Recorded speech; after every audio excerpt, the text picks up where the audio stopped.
Ayan, magandang araw mga boss mga idol. Ayan, lakad-lakad muna tayo dito sa Uma. Ayan, kita nyo, ito yung lugar dito sa Iloilo.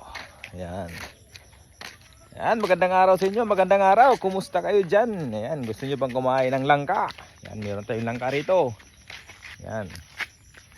Gusto nyo bang kumain ng langka? Pipitasan ko kayo ng langka. Gusto nyo ba? Ayan, tubo. May tubo dyan. Oh. Ayan, tubuhan yan. Ito, tubo. Ayan, nagano na siya. Oh. Nagano na siya. Oh. Gusto nyo? Ayan, malaki na. Oh. Sumusulpot na yung laki ng tubo. Abaw. Ayan na. Oh. Sulpot na. Wow. Ayan. Tunslain. Ayan, gusto nyo bang tubo? Ano, langka? Pili lang. Ayan, oh. Langka. Uy, Thank you. takbo